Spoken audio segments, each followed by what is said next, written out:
started. Excited today for this Health and Wellness Service Team Committee of the Whole workshop on the holistic approach to ending youth displacement. Excited to hear more about how our teams are working together to keep children out of the incarceration system. So I'm going to turn it over to Kathy Hadeen, our Deputy County Manager for the Ramsey County Health and Wellness Service Team. Thank you, Chair Bretham, and hello, commissioners and everyone who's on this morning. We're happy to be here for our first Health and Wellness Committee of the Whole of 2021. Director John Clavens, along with Deputy Director Monica Long and Assistant Deputy Director Kim Stubblefield are here from Community Corrections. And Jamie, if you want to start sharing the PowerPoint, that would be fantastic. And move along to the slide that says who's here. We also have Director Ann Berry and Division Director Kim Clemenson here from Social Services. And thank you to Judge Ireland, who is also joining us today. We are looking forward to providing information about progress around our work to end the displacement of our youth from our systems. And we'll highlight data, talk about challenges and opportunities, along with solutions to moving forward together. And with that, I will hand it over to Director Clavens. Thank you. Good morning, everybody. Thank you for this opportunity today, and we are looking forward to the conversation regarding juvenile youth displacement and the work that's gone on both in corrections and social services, and the work that we are working on toward the future as well. Just a big thank you again to the commissioners, to the tri-chairs of JDAI, the Juvenile Detention Alternatives Initiative, for the ongoing support over the years that we've been doing this work. I also want to thank our Community Corrections Evaluation Team, Leah Bauer, Ed Hoke, who have done a tremendous job of tracking data for us for many years, frankly, really trying to keep track of where our youth are and the situations that we see them in, and as we try to reduce the amount of out-of-home correctional displacement. Also, thanks to our justice system partners, and thank you to Judge Ireland for being here. Members of the bench that have been supportive in this work are critical, and we really appreciate that tremendously. And frankly, without Yvonne Salazar, Jamie Levine, Jen Nance, we probably wouldn't be here at all because of the technical support that our admin staff offer us. So thank you to them as well. We're all in this work together. It takes a community and an entire justice system to help with the work that we're talking about this morning. The objectives for today on the slide 3, if the slides are up here, is to really review again Community Corrections youth displacements and the work that we've done with the Juvenile Detention Alternatives Initiative, and then the deep end data as we moved into that work in 2015. Also, I think significantly important this morning will be a discussion on community programming alternatives, and both Kim Stubblefield and Kim Clemenson will highlight some of the work going on for alternatives for our youth and families, and also a review of crossover collaboration, those youth that move between the systems of corrections and social services and how that occurs, and the additional analysis we need to do on some of the data related to those cases as well. Social services also has provided some data on displacements through their department as well. And then, of course, challenges and opportunities. We have a lot of opportunities to discuss toward the end of the presentation, and look forward to hearing everyone's thoughts on those opportunities. Slide 4 talks about the purpose of displacement. And again, just a high-level summary. Really, for community corrections, it's in response to youth who commit serious person-related offenses. Also for treatment or rehabilitation of youthful clients. And I would also add families as well, that, you know, the support that we do with programming for youth, whether it's in the community or a displacement, really also needs to address some family support as well.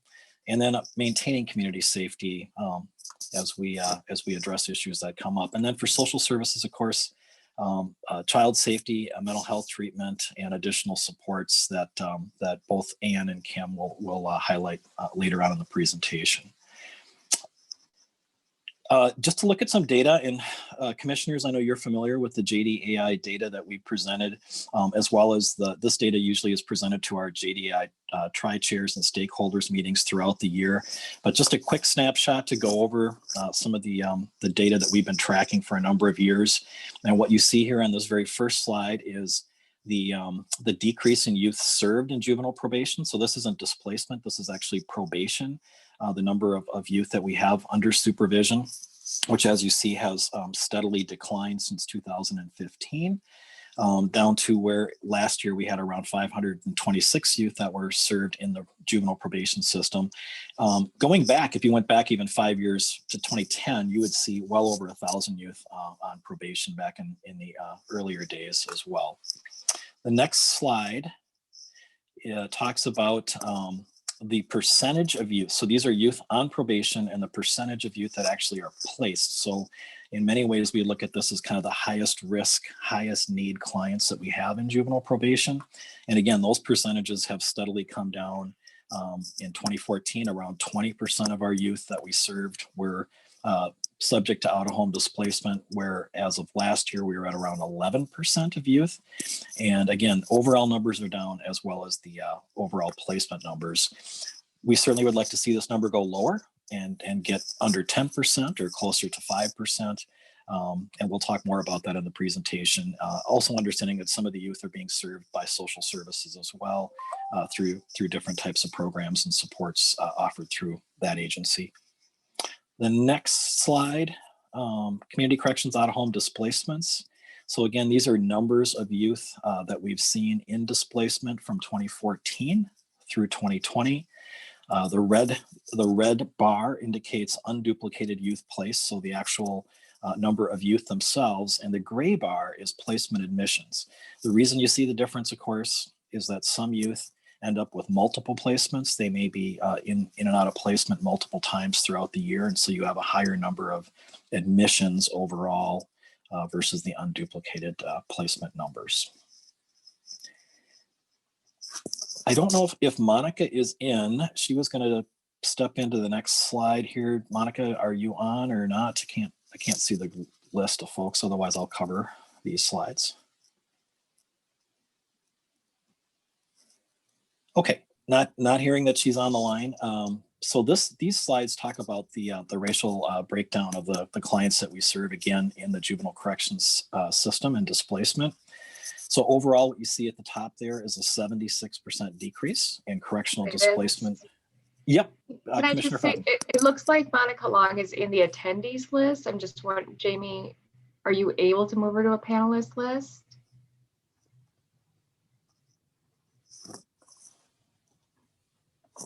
It also looks like Commissioner McGuire might be stuck in that attendee list as well. They've all been pushed over to panelists. So perhaps it's in limbo. Oh, I see Monica now on the list. And Commissioner McGuire as well. She should also be there.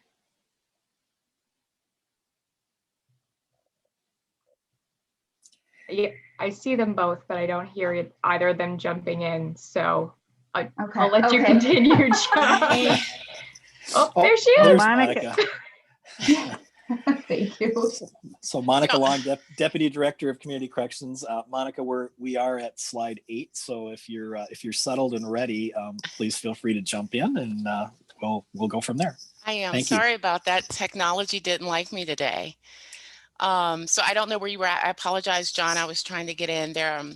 There has been a 76% decrease in correctional displacement admissions for youth of color from 2014 to 2020. For Black youth, the number of admissions have decreased by 83%, which is significant. Next slide, please. Despite the reductions in the displacements, however, we still see disparities in youth of color.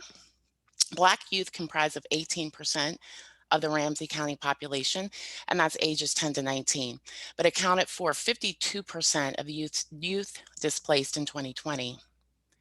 White youth make up 53% of Ramsey County population. However, 14% of those youth were displaced in 2020. Something interesting in this slide is if you flip the white non-Hispanic youth and the Black youth, it almost mirrors the disparity to the percentage point. Next slide, please. Displacement for our youth are reserved predominantly for youth who are assigned to probation for felony or violent offenses.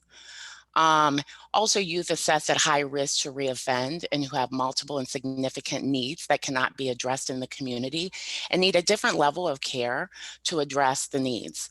You can see it on youth placed by offense type. 98 were felony or violent offenses, with 2% non-felony, non-violent. Youth placed by risk level, mirrors 78% at very high risk, medium risk 20%, and 2% low risk. So where were our youth displaced in 2020?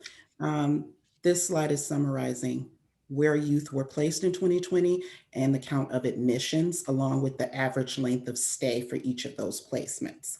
And so in 2020, we had 20 youth at the Moorhead program, followed by 15 youth at various inpatient CD programs, and then followed by Red Wing.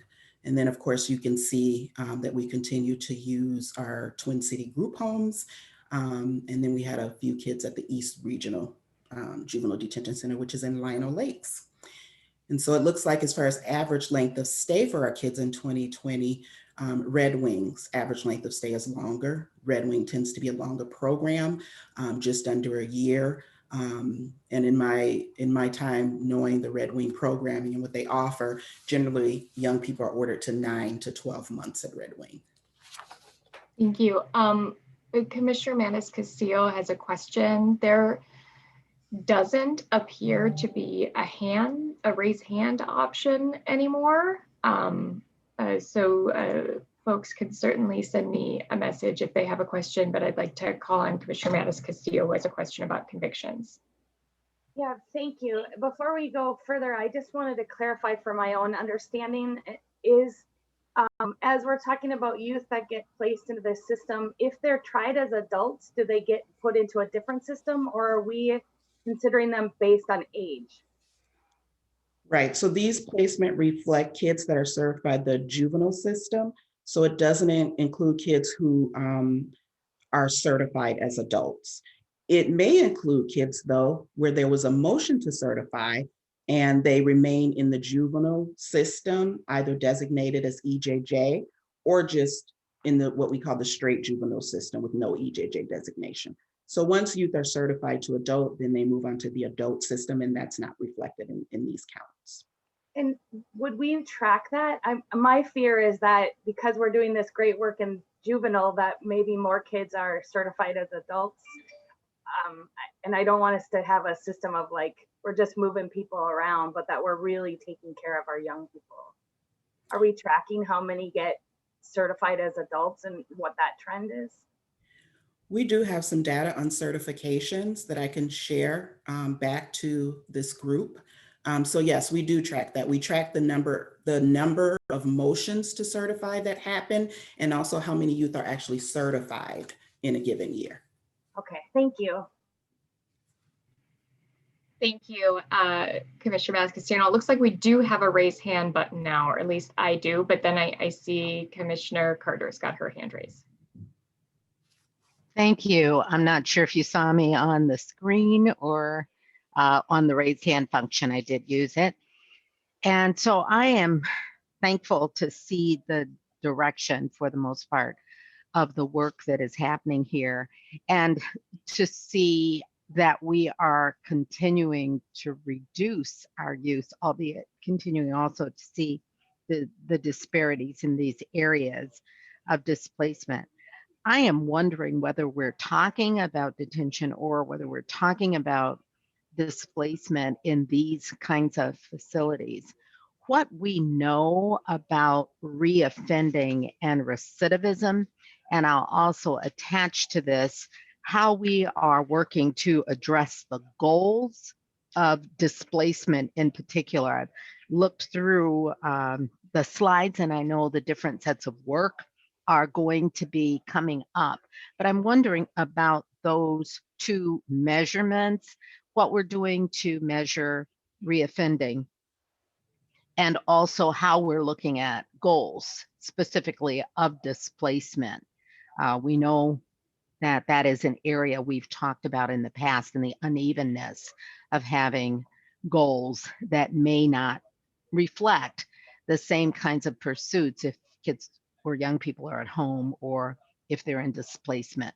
So forgive me for that multiple question, but could you just briefly address what we are doing or what we are looking to do? So Commissioner, thank you for that question. One of the things that we have worked really hard on is having a case plan for each of our youth who are in placement, so that we have some identified goals that they are working toward when they're in placement, and so that we have a measure for how they are progressing during that time that they are in placement. I think another thing that we have worked, and I'll talk a little bit about that later on in the presentation, about our case plan model that centers young people and families. And then I think the other thing that we are always working on in juvenile probation is partnering with our community-based agencies and trying our best whenever possible to keep young people in the community. And so sometimes we are, and kids and families are successful at that, and sometimes they have not been successful at programming in the community. And I think that reflects some of the numbers you're seeing on this slide. I think this is always a challenging area. One of the things that we have is a staffing committee that reviews all cases before a kid is displaced from their home. That staffing committee consists of the probation officer and supervisors, a licensed mental health professional, our programming staff who can say, here's what's available in the community. We think that needs can be met in the community, and here are some programs that we could offer this family. And so before any youth is displaced from the home, cases are staffed with that out-of-home placement staffing committee. We think that's an important piece in the process. And the other thing I want to say about that committee is we invite families to be part of that staffing. And so even in this virtual world that we find ourselves in, we have families joining us to tell us what their concerns are, what they feel that the needs are for the child and the family, and being clear about what they want and what they don't want. And so those are a few things. And again, as we go into the presentation, I can talk a little bit more about the work that we've done with case planning. And I don't know if there's more that my team here wants to share, John and Monica. This is John. Thank you, Kim. No, I think sounds like you've covered a lot of the details. I think to Commissioner Carter's question, certainly we want to make sure we always have a solid case plan, a treatment plan in place for the youth, as Kim mentioned, whether they're in the community, and certainly if they're in a program someplace, we do look very closely at these plans to make sure that there's family involved, the needs are being addressed, whether it's mental health or chemical health issues, and ultimately trying to get the youth to work through the program to get back into the community as soon as possible and as safely as possible, and incorporating, again, family support as they re-enter and return into the community. So thank you again for the question. I wonder if I could just extend the question a bit to the recidivism piece. How are we measuring reoffending at this point?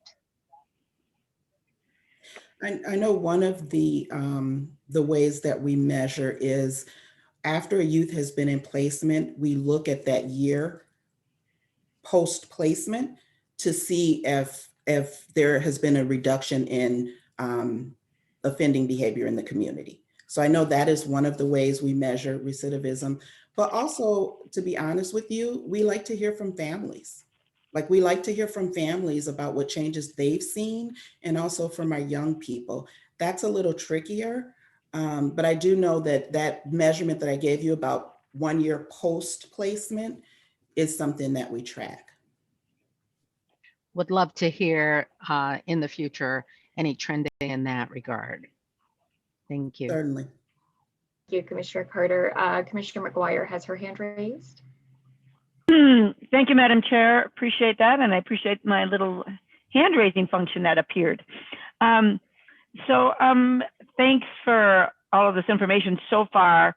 If you could just expand a little bit about what contributes to the multiple home displacements or multiple site displacements. Is that because we're just trying to get it right with these students or with these residents, with these youth? Or is it because we, they do the work in one program, then they go to another program, or one program doesn't work out, or is it a combination? Just I'm guessing, and I just want to know if you could comment a little bit more on. I'm thinking about slide number 7, where there was that increase in displacements versus the number of youth. Yeah. Yeah, and what I would say to that is that sometimes there are more admissions to placement than youth, because youth could be in out-of-home placement for one offense and come back later that year for a different offense. That's possible. That's a reason that you could be seeing more placements than youth. There are youth who are placed multiple times. And so that's one of the scenarios that could happen. We could have a youth that's on probation for a certain offense, and then there could later be a motion to certify on a separate offense that occurs later. And so what I would say, one of the things that contributes to this is multiple offenses that happen at different times. Okay. And I appreciate that, because I was a little nervous, because I thought, oh, are we, I mean, I would appreciate that we're getting it right, but that we're not just moving them too much from one place to another, except for in the case you just described. So, okay, thank you. Thank you, and thanks to our technical staff who got us the hand raise. Make sure when your questions are answered, you put your hands down, so I know if there's a question, and I think we can keep going. All right, so this last slide that we just reviewed were placements for 2020, and then this is where youth are displaced as of January 14th of this year. And so we know that these numbers can shift quickly. And so we have 21 youth displaced as of January 14th, or at least on that date. And we know that 8 of those youth were at Red Wing, followed by another 7 at Moorhead. The group of young people that are categorized as other is a small group of young people. So we don't break out. We have 1 youth here, 1 youth there as a way to protect our young people's identity and information. But what we can tell you is that that number 6 are youth who are at the various programs that you see noted there, like Southwest Youth Services, a couple of our inpatient CD treatment programs, and Mille Lacs Academy. And so again, a total of 21 youth. And if you look to the right, it gives you the average age for those youth. And then just to let you know, as of today, again, as I said, those numbers can change quickly. So I did look at our dashboard today, and today we have 22 youth in placement. I want to turn it over to Judge Ireland to talk a little bit about adjudication, the purpose of adjudication, and some of the considerations for youth who are adjudicated and those youth who are not adjudicated. And then I will speak a little bit more about displacements then and now. Yeah, thank you. I'll try and keep this brief, because I know we've got limited amount of time and I'm the least important person talking on this panel. So adjudication is just a fancy term that the lawyers and the judges use, but it actually has some pretty serious consequences for youth, collateral consequences for youth. So in the adult system, you're convicted and you're adjudicated guilty. In the juvenile system, oftentimes a juvenile or a child is either found guilty, oftentimes plead guilty to a crime, and then they are either we withhold adjudication of delinquency or we adjudicate them delinquent. And it's a label. And it goes back to the idea, which is a correct one, that when you're 13, 14, 15, 16, 17 years old, your brain isn't fully developed. And so you don't treat juveniles in the same way as an adult in terms of the mens rea or the intent that they have when they commit a crime. The reality is that obviously when you adjudicate someone delinquent, that means that probation can go on for an extended period of time up until they're 18, maybe even 19 years old. When you're not adjudicated, when you withhold adjudication of delinquency, probation has 180 days to work with a child. And then under a fairly recent statute, that 180 days can be extended. The collateral consequences, or the real life, the immediate consequences, is that a lot of the placements can only occur as part of their criteria to be placed there is that they are adjudicated delinquent.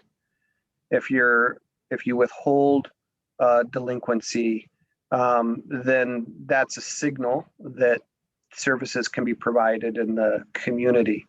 The long-term consequences, can run the range in terms of education, housing, jobs, and depending on the age of the juvenile, the child, and the type of offense, it could also count in their criminal history score if they committed offenses as an adult. Those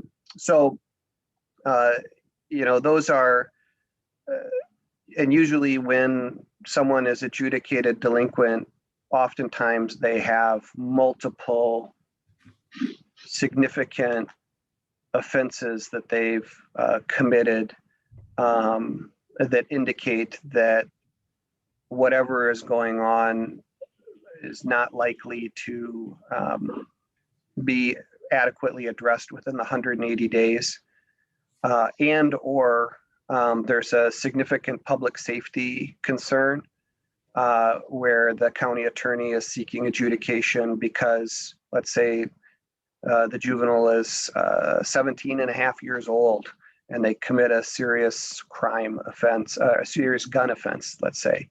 And the prosecutor wants to ensure that if they keep it in the juvenile system, but if they do continue that behavior as an adult, that is reflected in their criminal history score. So that's what adjudication is. And I think that the goal, I think, of our system is to not adjudicate juveniles. That's our goal. If we catch kids when they're smaller offenses and we're providing them services, hopefully they don't get to the point where it triggers another offense that they are adjudicated.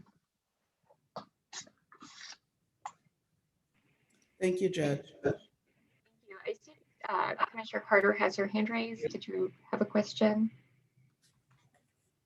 Nope. Okay, Commissioner McGuire. Thank you, Madam Chair. Thank you, Judge.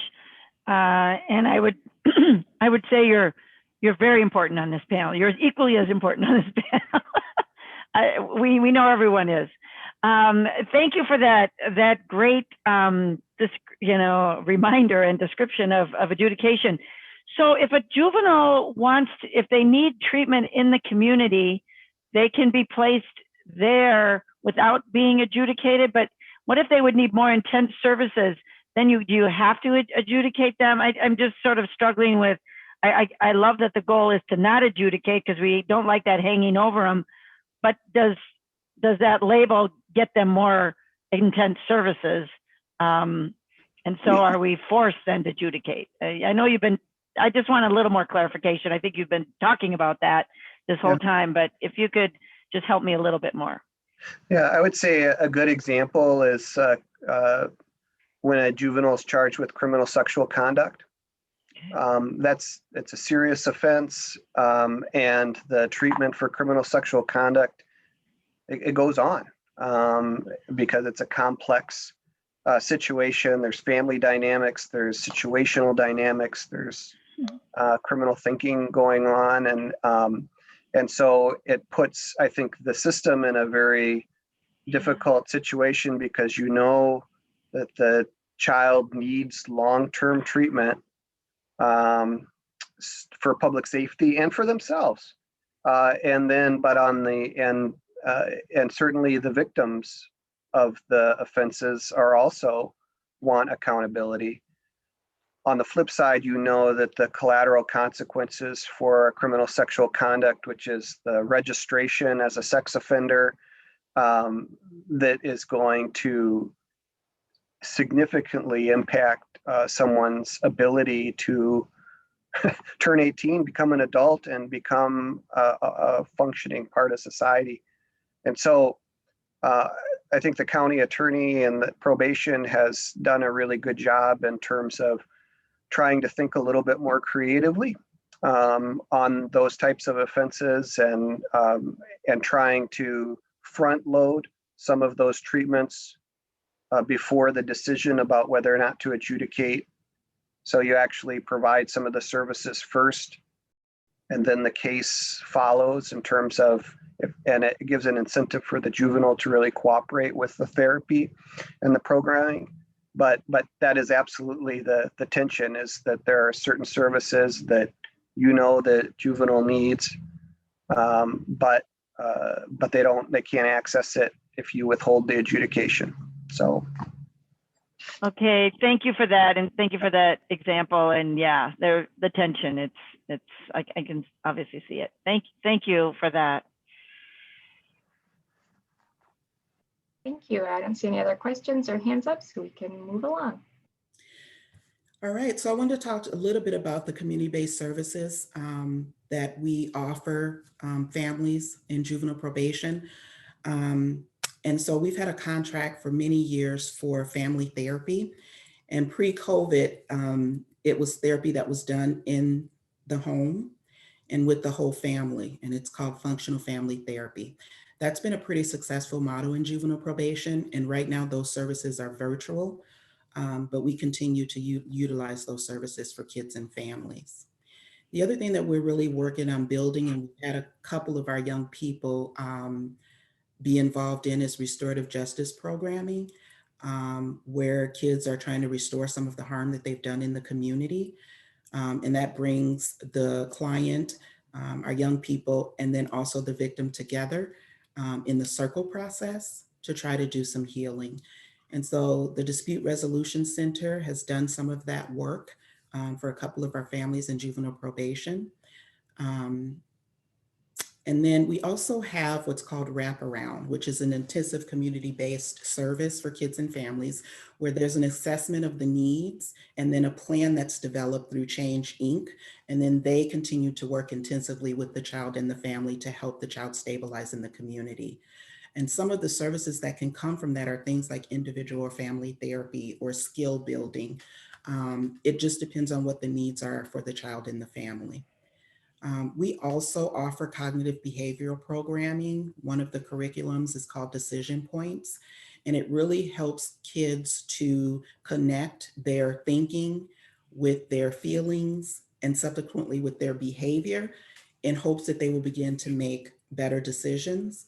And so that is offered in a group format, and that is done by our staff here in corrections.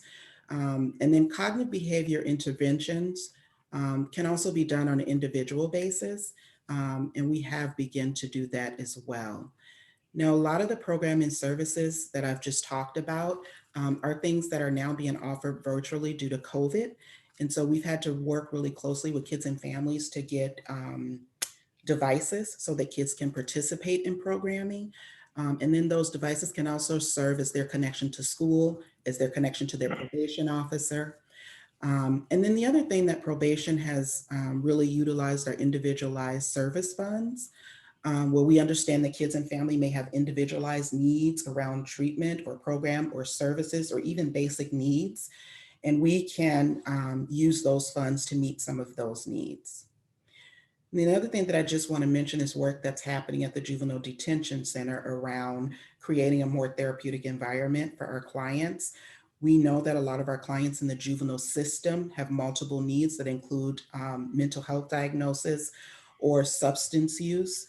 And so our goal is to always be meeting all of those needs. And because the Juvenile Detention Center houses some of our juveniles, we want to work with them so that there's a more therapeutic environment. The Juvenile Detention Center has a couple of mental health professionals that assist kids who are in crisis.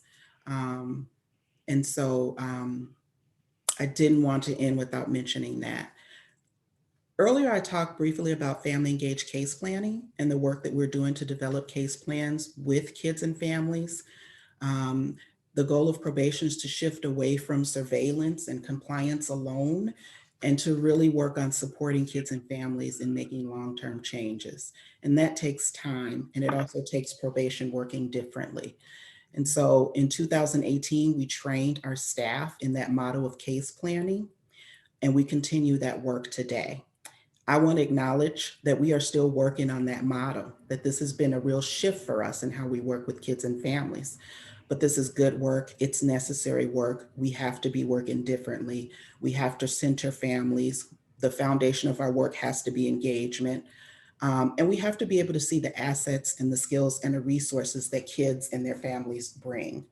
And so that's, again, work that's continuing in probation. The last thing that I want to talk about is that because of the progress that we've made with the model of case planning that we are trying to do in juvenile probation, we were invited by the Annie E. Casey Foundation to be a part of a work group where they are now developing a national model for training. And so we will have in-house trainers who can continue to train our staff in family engaged case planning. And then we will be able to train new staff as they enter probation. That, again, is work that began in 2018. It continues today. It's very important work. It's the foundation of what we do. And so that is where I will leave it for now. Thank you, Kim. I think that cuts straight to the idea of sustainability. How do we keep things going and we're not just responding in a moment, that Chair Carter raised in our meeting earlier today. All right, next. Good morning, everyone. This is Kim Clemenson. We share the same goals as corrections regarding displacement and really working collaboratively to make sure each youth has an individual plan. Back in 2018, we jointly developed a youth crossover youth protocol, and more recently have expanded that to a formal unit, which we are calling the Youth Intervention Team. This team is a multidisciplinary unit, and it includes child protection workers, youth workers that mainly have worked with runaway youth on the run, a children's mental health worker, and a PO. So the PO isn't actually embedded in the unit, but works collaboratively with social services to staff cases and make sure that we're all working together. Some of the things we're also doing with corrections, which Kim mentioned many of them, but we're using the individual service funds as well as multidisciplinary team staffings, which we have on a regular basis. We get together with our departments as well as community members, law enforcement, other people who are involved in a youth's life and talk about a plan. So that's a really good use of our multidisciplinary team and has been really successful in, as Kim said, helping with case plans and other things that we're doing for youth and family. Another thing, which Kim already mentioned, is the placement committee. So we all work jointly on that before a displacement occurs. And I'm just trying to look to see if there's anything we haven't mentioned here.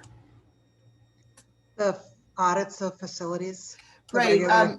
Yes, thank you, Ann. So we, prior to COVID, we were reviewing facilities across the country regularly. So we would make sure that we had a person physically go to all the different residential placements that that we use and actually do an audit, meet with staff, meet with children, youth. And we have been, that went on hold for COVID, but we've been trying to regroup and get that started again. So we've been doing a little virtual work, but we'll get going on that very soon to do in-person audits again, because those are very important. We also do that anytime there's a concerning licensing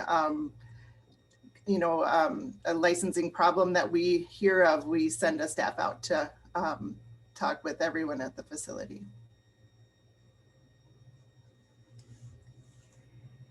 I see Commissioner Mattis Castillo has her hand raised. Yeah, thank you, Madam Chair.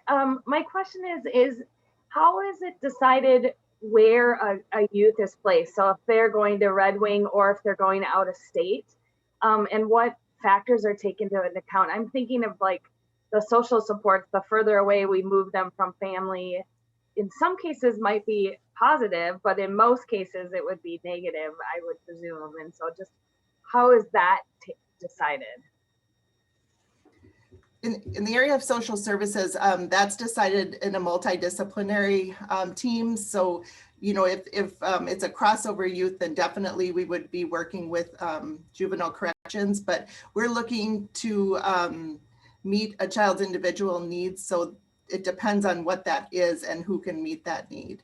We always try to place children close to home. Just recently in the last year, we have been able to contract with some group homes that are really close to home in hopes of bridging that gap, but still working on that. And sometimes, unfortunately, we have to send children to Texas or Florida or other places for their mainly psychiatric needs on the social service side.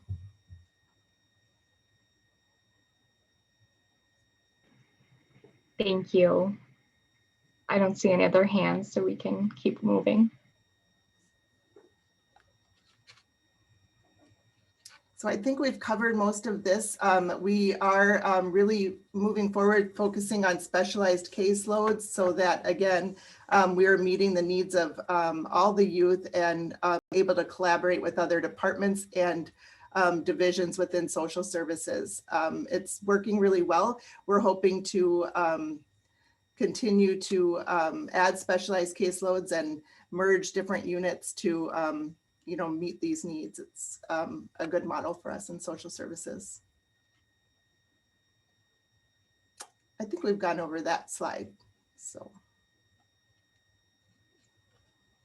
All right, I'll take over from here. Thank you, Kim, and everyone has gone before me. When I want to do a couple of things here. One is when we take a look at the data that you saw in corrections, one of the questions I think people always ask is, so where did those children who are no longer in the system, or at least in the juvenile justice system, where are they? Well, some of them have moved into the social services system, and we think that's a good thing. And I'm going to talk about a specific case so you can see some of the things that both was contemplated by the court and county attorney's office and social services and corrections, which is how we've now moved to talking about children who are displaced, but they cross over between our system. They have committed crimes. And if you think back to the purpose of placement statement, where John talked about, you know, we're not talking necessarily about property crimes, we're talking about person crimes, right? But many, so again, the other part of the story is that in 2017, children that were in the correctional system, about 62 of them then crossed over and were placed in the social services system. So they were receiving a different kind of therapeutic support, maybe mental health support, think placements that we could do in social services and then were paid for and funded out of the Department of Human Services using 4E and other resources. So we just have data here for 2017 and 2018, but I think it's always been a really legitimate question. So where are these children? We had children who still had needs, right, in our system. And so we began serving them together, in some cases between corrections and social services, and in some cases just by social services. So you can see these 2 years of data that we pulled out of the social services information system. We'll talk about challenges later, but our systems don't necessarily communicate well with one another. So even inside the county, much less at the state level. So much of this is manual work for us to pull this out. So we could do it for 19 and 20, but I just think the important point is children still and their families still have needs, and we find a way to meet those needs. Next slide, please. All right, so what I wanted to do was talk about some of the displacement locations. You heard some of those for corrections as well, community corrections as well, and we do share some facilities. So you'll also see on our list is Jelani and Jordan House, some of them that we've built up in St. Paul and Ramsey County as well to serve families closer to home. But you can also see some of the shelters that we have available. Ada Young is a shelter. Arlington House is a shelter. 180 Degrees is for girls only. I think that is licensed as a group home actually. But this is just a mix of the kind of services that we have available and then the costs that are provided. There is a real range of costs. You'll see that when we go to the next slide as well.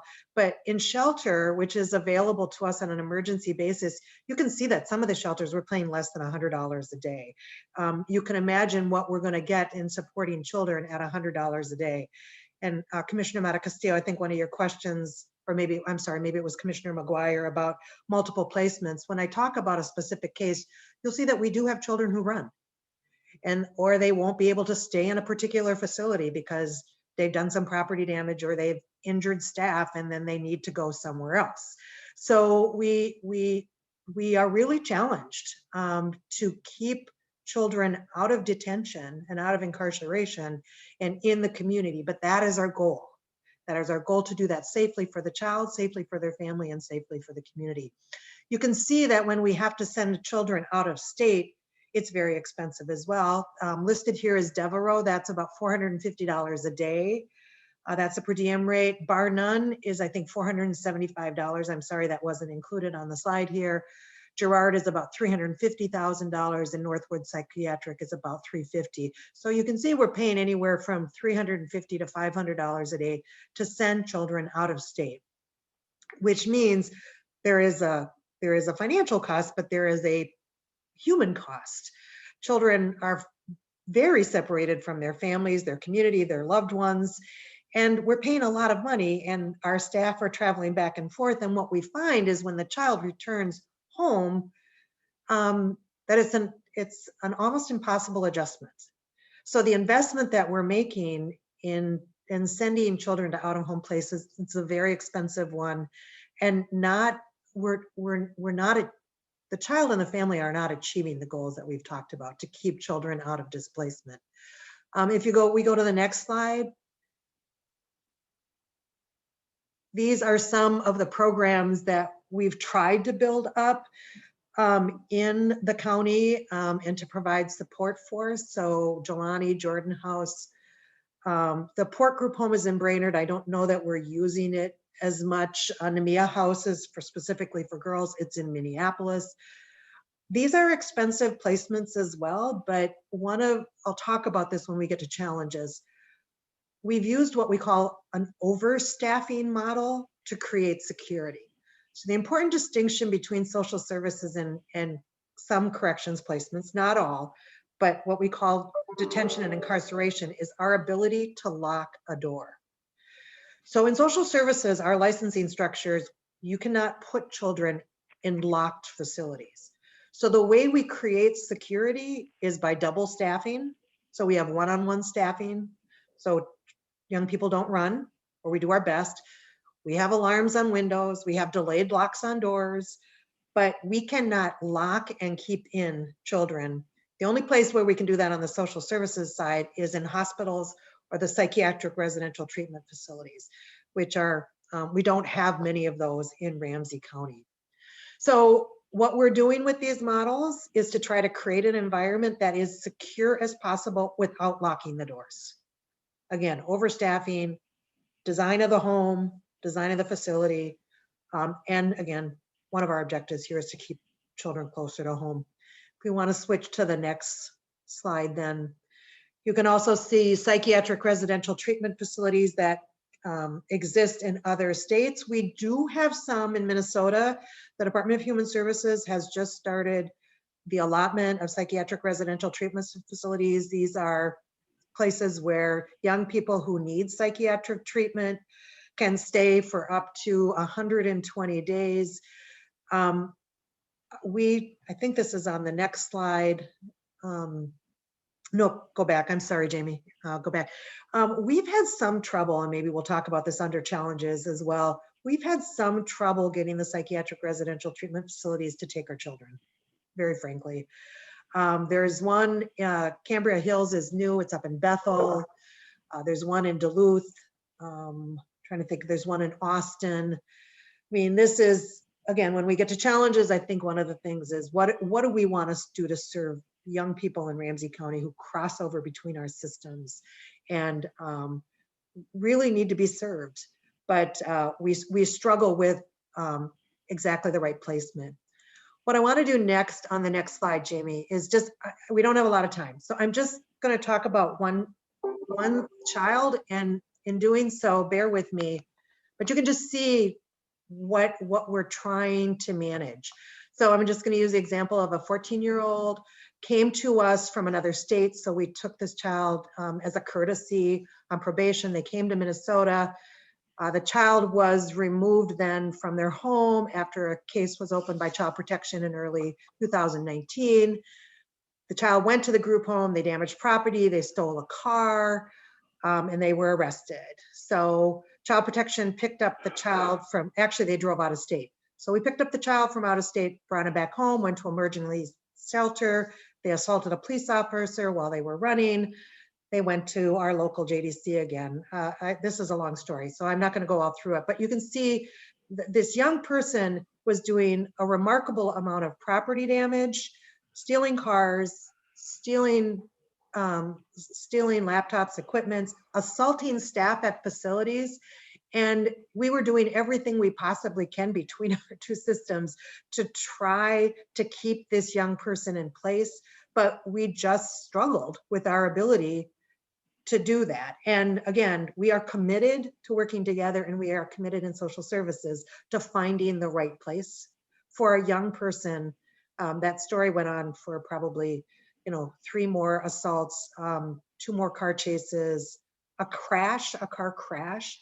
Our biggest concern, and we hear this from the county attorney's office as well, is that young people may be committing property crimes, but the rest of the community is not tolerant of that. If you're in the community where a young person is committing multiple crimes, property crimes, we have to do everything we can to not only create an environment that's safe for that child, but also safe for that community. Let's move then to the next slide. So this is what I was saying before, and I'm sorry I got ahead of myself. But we're doing everything we can to try to use Minnesota-based facilities. But what we're finding when we try to place children in psychiatric residential treatment facilities is that the facility will say, well, I'm sorry, because they have developmental or cognitive disabilities, or their autism is present, we will not be able to serve this child. Or if there's any kind of physically aggressive behavior, in that case that I just started to outline for you, you can see that clearly there's physically aggressive behavior. And finally, any sexualized behavior or perpetration would limit our ability to place children. So we really do need to find another solution. Both John and I are going to cover the next couple of slides here, and then we wrap up, hopefully have time for questions. But you already heard some of the adjudication considerations that Judge Ireland has described. And John, or Your Honor, if you have more that you want to add there, please do so. But it is one of the reasons cases are transferred between our departments. Okay, Steve.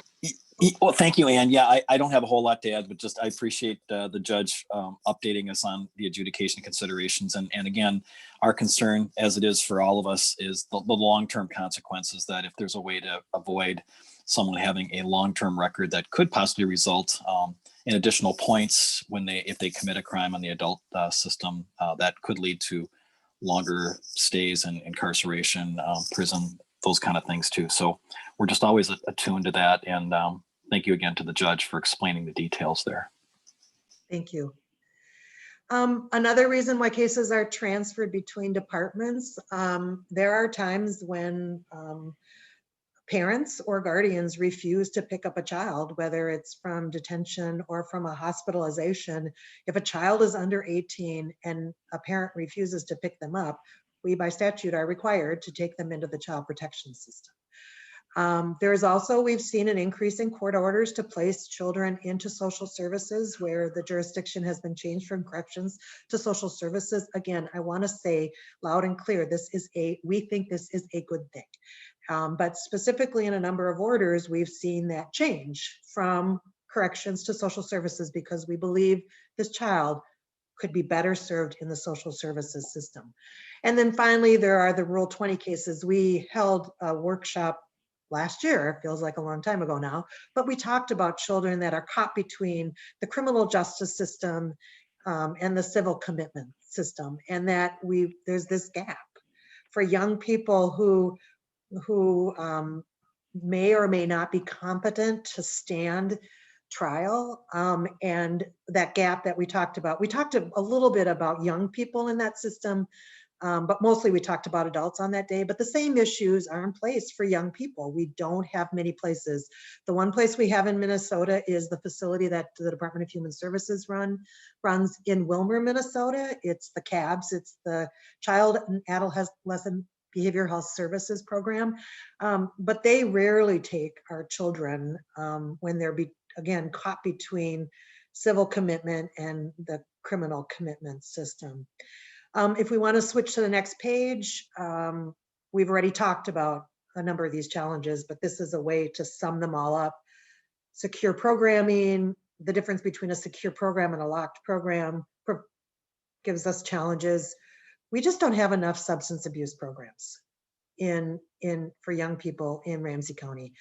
I know that the part of the reason community corrections, they can speak for themselves, but at least they've talked about the program in Moorhead does have some adjunct programs in addition to the detention that's taking place. But we need more chemical dependency services. We always need more mental health support. And we also really need very culturally specific, more therapeutic programs at our local level. We're really trying to build out more programs and services for girls, especially girls who are sexually exploited. I'll let John, if you want to pick up from here and talking a little bit about extended jurisdiction. Yeah, thank you, Ann. I'll be brief. Obviously, extended juvenile jurisdiction, or extended jurisdiction juvenile, I should say, a statutory situation where we have youth that basically are at the edge of the adult system as well. And so we certainly need additional supports and services for those youth in particular. Many of those youth are the ones that we see in the Red Wing numbers, that they're kind of at the end of the road in the juvenile system in a state correctional facility. Also, corrections, and Ann, is we're all working together on the transforming systems together. So I think getting community input, co-designing more programs with community is really, I think, where we need to move in the future. And that is a lot of the work that we're seeing in TST, both of our departments, along with other, with the courts and county attorney's office as well. There has been some discussion of metro area collaboration, and I think this will be a coffee meeting that Ann and I will have when we can actually see each other again and talk more about, what we can do with, with the other departments that we work with, the other directors that work in corrections or social services, and are there ways to maybe collaborate on services, since there are lots of concerns and issues that I know probably are floating around in all of the counties, particularly in the metro area.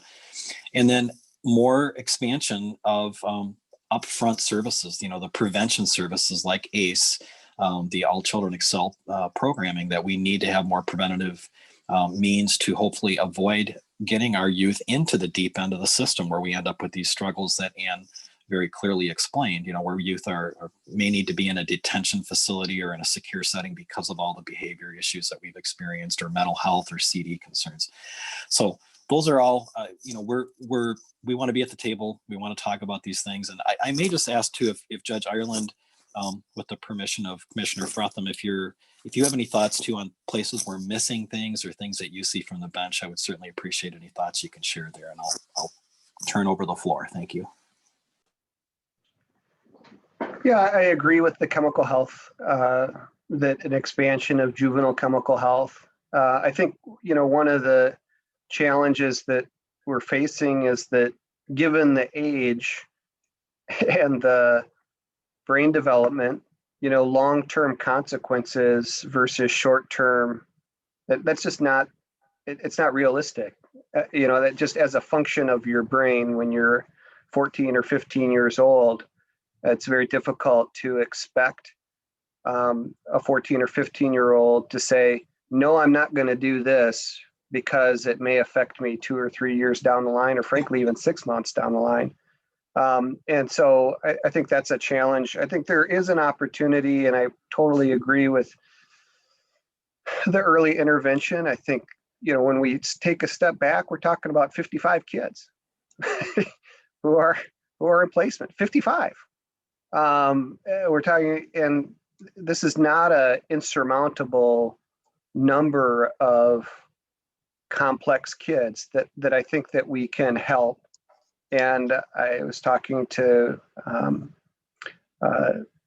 Clavens about this, just last week or a week ago, about looking at, more asset-based evaluations for youth and trying to identify. So much of what we do is trying to identify the deficits and address the deficits, and looking at more asset-based evaluations where you're giving an opportunity, particularly I think from a trauma-informed practice or kids that have high ACE scores. All their life they've not had any control or any power. And so by shifting some of the dynamics, they're going to be more open if they're the ones that are picking their adventure, so to speak. They're the ones that are saying, this is what I want, this is what I need, and we're serving them. And I think those are opportunities. And sometimes you see that, sometimes you don't. Unfortunately, I think so much of the court system it's premised on addressing bad behavior, right? And so it's focused on the child's deficits and filling those needs. But I think going forward, if we're trying to be trauma informed and we're trying to address ACE factors, I think that's an area that I think is a real opportunity and where Ramsey County could lead the way. Thank you so much, Judge Ireland. That's wonderfully well stated. I'll start with, we do have questions here. I'll start with Commissioner Mattis Castillo. Thank you, Madam Chair. As I'm listening to Ann in particular, as you're presenting about how this all weaves into all of our work that we're doing, I'm thinking about, as you share the story of a child or have the opportunity where sometimes families don't go pick them up when they're released. And as shocking as that sounds, I can completely relate to a parent who has tried everything and is so overwhelmed that they just can't do it, right? Or they're thinking about other siblings or other family members that they just can't bring them back into the home. And so, if you're thinking about then how do we treat that? It was like so early in life that they got missed, right? And so as we're thinking about resourcing families and kids, if we can think of ways to get them into, behavioral and developmental waivers where they can get the supports, right? So that if they're needing OT or PT at a younger age, or even the parent just needs respite, right? Because it is very hard when you have a child with behaviors to just keep going and without losing your own mind, right? Or giving up. And so I'm thinking about, even earlier today, as we were sharing about 3 and 4K in St. Paul in the future, like what that does to our whole system as the earlier we can invest and get services, ahead of time so that we never get to the justice system. Even though Judge Ireland is awesome and a great partner, we'd rather him never have to see one of our kids. And so to think about like, how do we keep going earlier? And then if we do have families that are engaged in the system, are we resourcing them immediately, at whatever time they enter the system, but are we wrapping around and resourcing the whole family? Is it that they need a personal care attendant? If we're talking about staffing up group homes and that safety, well, that could be done in the home too, in the same way. And so just thinking about how we're doing that and when we're doing it, and is it consistent across the board and not just because someone knows to ask for those things, but that we're offering, because when they're overwhelmed, they don't even know what questions to ask, right? So more of a commentary than a question, but I just have so many, I can just see how we could be in that, like as a parent, I could be in that place where maybe I don't pick up my own child and why I could get there, right? And so to think about what do we do ahead of time. Thank you, Commissioner Mattis Castillo. And I think that I would actually tie that further back to the discussion we had about our legislative platform and the need to address mental health. And just knowing in my experience, the number of parents who didn't want their child to be assessed, they didn't want that diagnosis or stigmatization. And then we look at the number of sites that are turning away kids that have those diagnoses because it's too complex. But if we can't articulate the problem, that we can't provide appropriate treatment. So it's this double-edged sword that you've identified there. Commissioner McGuire was next. Thank you, Madam Chair. And just thank you, Commissioner Matos Castillo. You articulated so many comments so well. And just thanks everyone on this call. It's amazing the great work that you're doing. And this board is, and this county is so amazing, because what we need to do is really strategize, how can we do this? And I think we're aligned in our desire to really help these families, these families earlier on.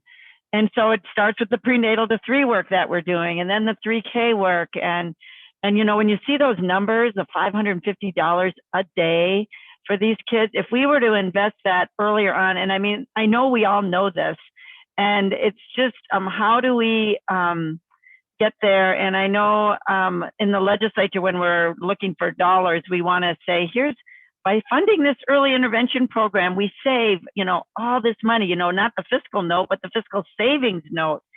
And so in our county, I sort of want us to start thinking about doing that, you know, like, okay, if we put money into prenatal to 3 right now, or into this family stability, if we put it into 3K, this is our savings note instead of the fiscal note. So I'm just putting out ideas of how, I mean, we're, as a county, I know we want to do we want to do the right thing. And we have, I know our budget is always, you know, trying to do the right thing, but obviously I think we all want to be focusing our resources earlier on, you know, while we're still dealing with everything we have to currently.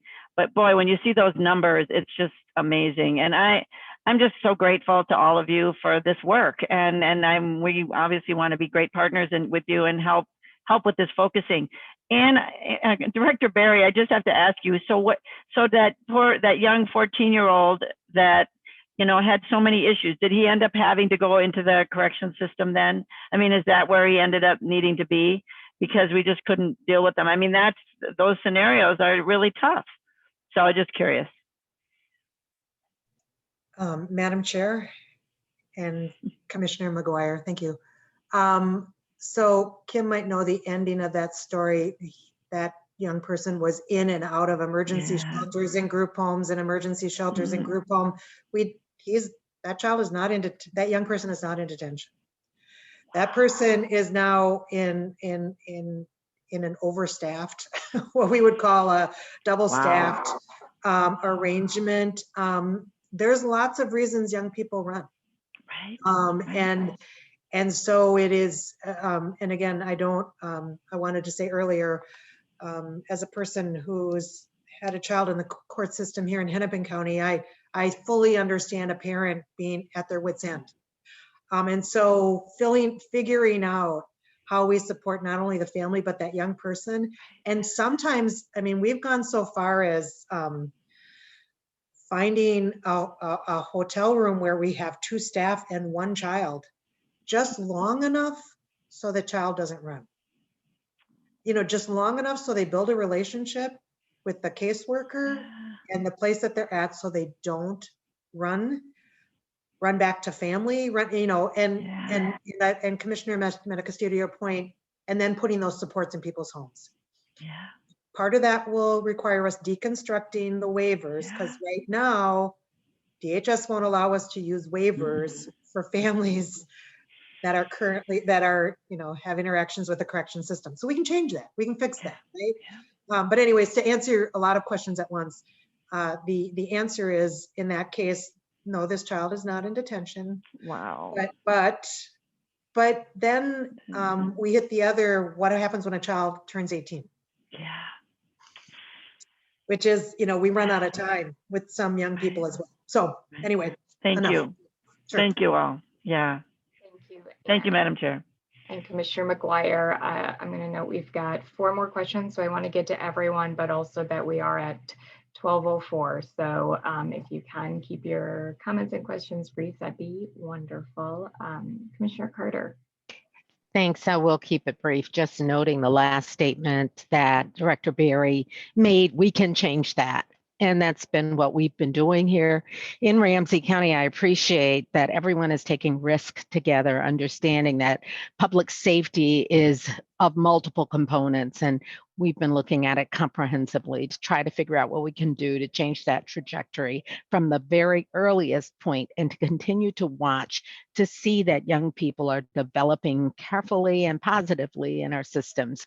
I just, everybody has said thank you to all of the facets of this work, to the judges who are represented here today by Judge Ireland, to our county attorney who's doing some phenomenal work looking at reimagining justice, public health, where we are focused on prevention, looking at the work we're doing across the board. It's important that we know it's about our community taking risk together with us. And so I'll just refashion the question that I asked at the beginning, which was specifically about how are we tracking reoffending? How are we making certain that we're telling the story, that the outcomes additionally that have to do with positive ways of interacting in the community are being brought to the fore.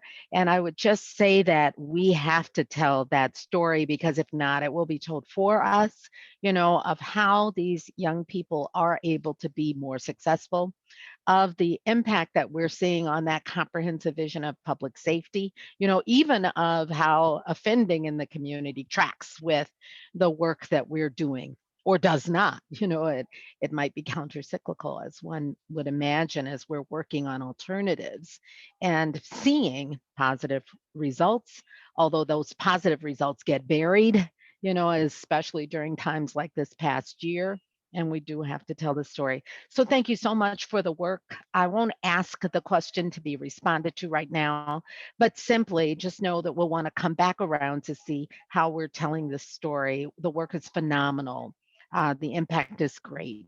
And we want to be able to repeat that out in our communities. Thank you to everyone. And I didn't mention all of the various areas where the work is happening, but it's comprehensive. It's about using all of our resources to ensure our best outcomes. Thank you. Thank you, Commissioner Carter. Commissioner McDonough. Thanks, Chair Fretham. I'm still having major connection problems, so if you can't hear me, just indicate and I'll quit talking and you can move on. But, I really appreciate, I think, looking back to where we're at and hearing where we're at today, lots of good news, excitement, knowing where we need to go, a lot of work to be done yet.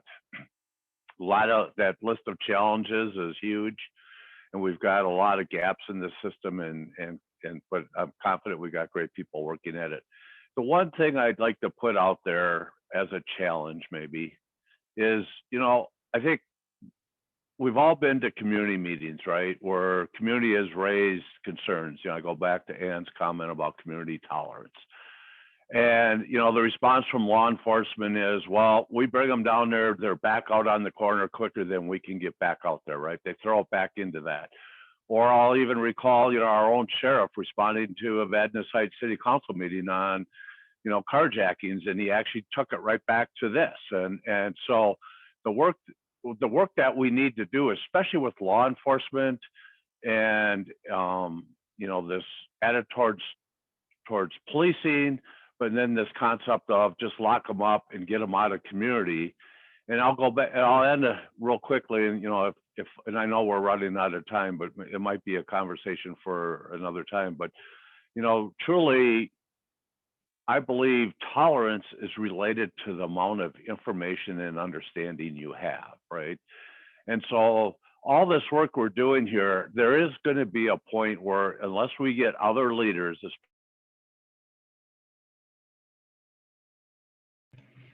Oh, Commissioner McDonough, we lost you. Other leaders to help tell our story and continue to push us forward, I think is where he's going, because he talked to me about this not that long ago. So hopefully I hit that part, and point noted, even if you didn't quite get to finish it, Commissioner. Thank you. I'll move along to Commissioner Reinhardt. Thank you, Madam Chair. And I've been pretty quiet through this because I wanted to really hear all of the information. And the thing that I am most struck by is really the fact that by the time a child gets into the juvenile justice system, it's really too late. I mean, trying to change a teenager's way of thinking and the trajectory of their life at that point is much more difficult, which is why, you know, the All Children Excel, but there are other programs too that are for children that are under 10 years of age who can't be arrested, but really need the help because of mental health issues, the issues at home, but also ethnicity. I mean, the racial disparities are just astounding and appalling. And so that gets back to systems change. Many of you know that, I mean, my dissertation is on proper taxes that are not that don't have to be paid if you can prevent crime in the first place, taxpayer costs avoided through preventing crime. And that was for children under 10 years of age, and how you pull the community together, not just one program here or there, but you pull the community together and you stay with, in the case of ACE, you stay with the child until they're in their teens, but you treat the entire family. You know, if mom needs mental health care, then that's what you provide. If brothers and sisters or dads or whatever, if there's addiction issues, which is often part of this problem, all of those things, looking at things in a more holistic manner. And so I think the prevention part of it, I mean, one of the reasons that I did my dissertation on that subject was because it wasn't something that was talked about. It was, you know, either you don't want to spend any money or you want to do what's right. Well, then figure out where those two intersect. It not only saves lives, but it saves money at $500 a day. It doesn't take much to figure out how much can be saved if you never have that child in that system. And so I feel so strongly about the fact that we need to go further upstream, or I don't even know which part of the stream it's in, but it has to be at a younger age, because these kids are trying to deal with life the best way they can, and it's not in a good way for them or society or for the trajectory of their life. So, the one thing that I mentioned at the county board meeting, that I was part of a town hall, and Representative Fisher, and he was talking about mental health issues, and he talked about the fact that he had had a call from a constituent, parents, who had an 11-year-old who was in a mental health crisis that they had to take into the emergency room. They could find no place for this kid. It happened on a Thursday and on Friday, on Saturday, and finally they had to go. The child spent the entire weekend basically without a place to go, and so the parents had to go and pick him up. He didn't receive any services. I mean, it was just holding so that the parents could try to figure out how to deal with the rest of their family as well. So there are, you know, whatever the issues are, I think we all know it's logical that if you address them early, you have a better chance of success. So I appreciate everything that has been provided here today. Well worth the time, and I know we've gone over time, but we just have to really keep pushing at the fact that the kids need support, they need help, and if it gets to a certain point where they need to be, you know, there's still obviously a role for corrections in all of this, but for the kids, it's really about what do you do to get them on the right path, and that means you get them on that path early on. So I hope we can really zero in more on that. And I know Judge Ireland, you've talked about it, and so have the other people that are on the call here, how important that is. So I'm off my soapbox now. Thank you. Thank you, Commissioner Reinhardt. Commissioner Ortega. Thank you, Madam Chair. I'll be brief. I totally agree. We all agree that prevention is the name of the game and we have to do more there. And the staff has done a great job. You know, we've got the ship moving in the right direction. I guess two things resonated with me recently in the discussion. First, the judge said, we're talking about 55 kids. 55 kids. It just seems like, boy, we should be able to do something. I mean, these numbers are not, you know, overwhelming at this point. I mean, I know we got other issues. The other thing is we don't have enough substance abuse services in Ramsey County. So I guess the question that's running around in my head is, and we've done a lot, the staff's done a great job, we've restructured, we tried to redirect services, redesign, et cetera, et cetera. My question is, what is the investment? Can we project what is the fiscal investment to tip the scale? Because it seems like we've done so much and we're there. We know we got the formula. We know where we're heading. We know we got to keep building the partnership. We got to do more prevention. But in the meantime, we got a whole generation today that we got to help. And it seems like we need to figure out what is the investment that sort of tips the scale. I'll leave it at that. Madam Chair, if I could just to speak to that, I mean, that is, my dissertation lays out what are the costs that go into and what are the proven juvenile crime prevention programs and does it save money? Because ultimately it seems to come down to money quite often. And even though my dissertation is from the early 2000s, and I published in 2007, the fact of the matter is the basic services that we provide, including out-of-home placement because of social services, because a parent or family member are incarcerated, we can calculate that, but we have to have the programming that deals with it as well. So that information is available. I know because I put it together and it was for Minnesota and it was for Ramsey County. Great. Thank you, Commissioner Reinhardt and Commissioner Ortega. Thanks again to everyone for the information shared today, just to kind of tie together what we've heard in terms of follow-up and themes. I don't want to lose Commissioner Mattis Castillo's note that we want to make sure that this doesn't push judges to shift youth into the adult system or prosecutors to avoid these interventions. And so tracking those numbers is important. Commissioner Carter has raised, and Commissioner Ortega as well, this question of reoffending. And I think that really also ties to Commissioner McDonough's point about community perception, education, and engagement, and how do we bring other leaders along this path.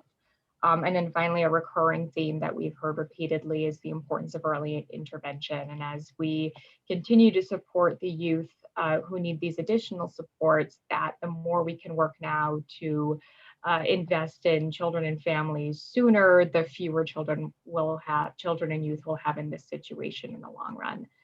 So with that, I'll turn it over to Kathy Hadeen to issue any final remarks before we adjourn. Yes, I just, a big thank you to everyone here and the work that was done to put this together. It's such an important topic and issue that we all need to focus on. We know that unless we disrupt this system, and to be blunt, our traditionally racist system, as we look at the disparities that we still see today, the trajectory of an infant, of a child, of a young person based on previous generations' experience with this system, is going to keep going in this direction. These are the leaders that you see here, along with all the staff that they're working with within their areas, who are working to disrupt this system, along with our judges, along with our courts, to really make these impactful changes for the whole family, as was noted by Commissioner McGuire, that this work is happening across our system, and this is a piece of it, and for also the youth that are involved. I'm just really proud of everyone here for the work that's been going on. For anyone who is close to somebody who has been through a system like this, who has run from a system, or just never felt safe and always acting out, this is so important that we continue to disrupt this and stop this from happening so that all of our young people can thrive. So I appreciate everyone. Thank you all so much. Nice to see everyone and be here today. Thank you. Thank you. And with that, we are adjourned. See you all at 1:30. Okay. Thank you. Great job.